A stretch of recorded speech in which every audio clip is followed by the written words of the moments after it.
On January 20th, 1961, John F. Kennedy was inaugurated as the 35th President of the United States of America. He was the youngest president to ever get elected in U.S. history. At this time, both the Cold War and space race against the Soviet Union were causing the two nations to form bitter rivalries at the threat of nuclear annihilation. Needless to say, the American people were worried. Let every nation know, whether it wishes us well or ill, that we shall pay any price, bear any burden, meet any hardship, support any friend, oppose any foe to assure the survival and the success of liberty. This much we pledge, and more. Продука.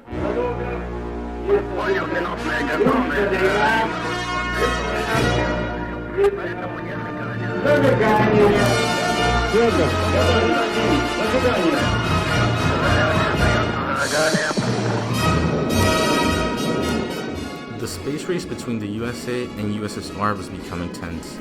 About a year before the speech on April 12, 1961, Russia had successfully put human beings into Earth's orbit.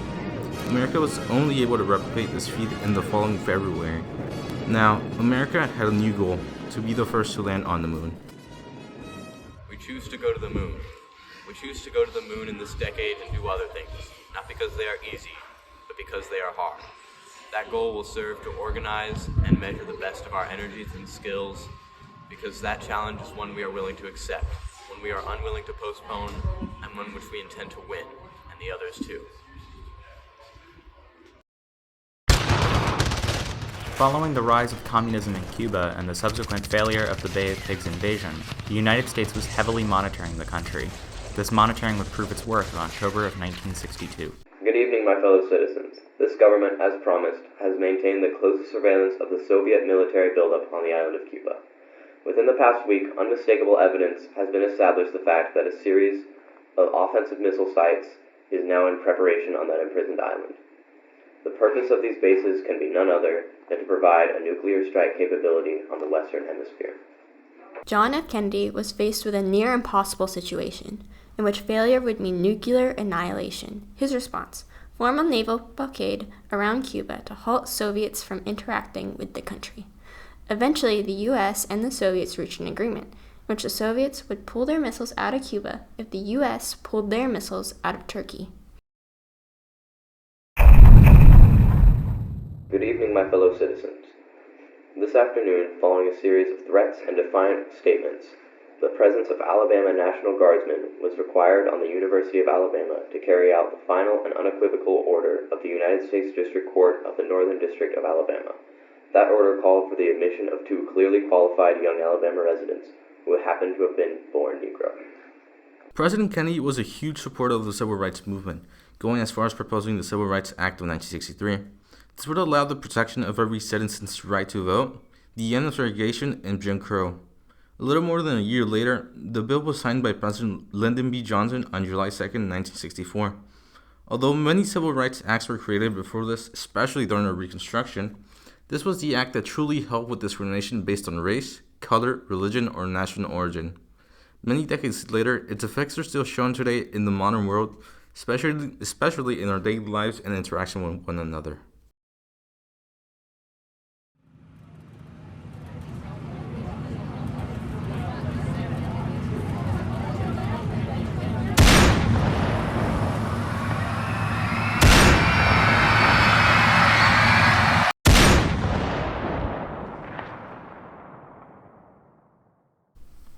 On November 22, 1963, President John F. Kennedy was assassinated by Lee Harvey Oswald in Dallas, Texas.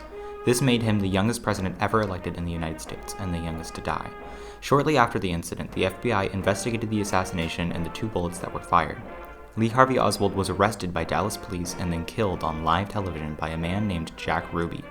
To this day, there are still many conspiracy theories around the death and killer of JFK.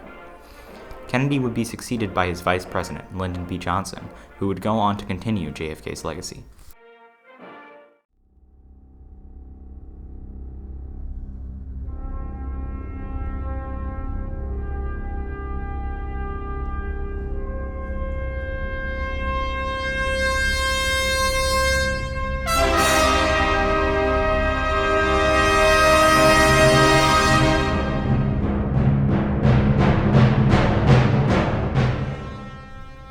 20, 1961, the mission to the moon headed by Neil Armstrong, Edwin Aldrin, and Michael Collins landed on the lunar surface. Neil Armstrong became the first man on the moon. This fulfilled JFK's promise nearly a decade before. The US would win the space race against the Soviet Union and land one of their own on the moon. This allowed the strength of America to be fully known and respected by showing just how far America would go to win.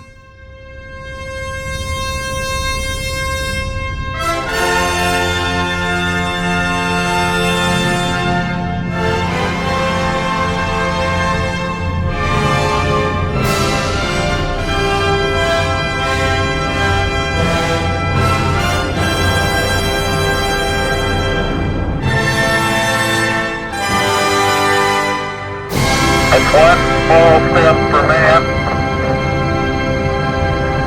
one giant leap for mankind.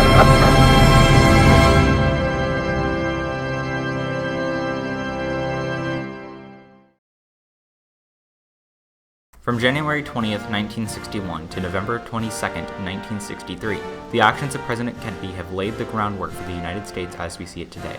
As a result of the work President Kennedy accomplished in his term, the United States has successfully crossed the so-called final frontier of space travel by landing the first man on the moon, the frontier of race relations by enacting the Civil Rights Act, and further charging across the frontier of race relations by ending segregation.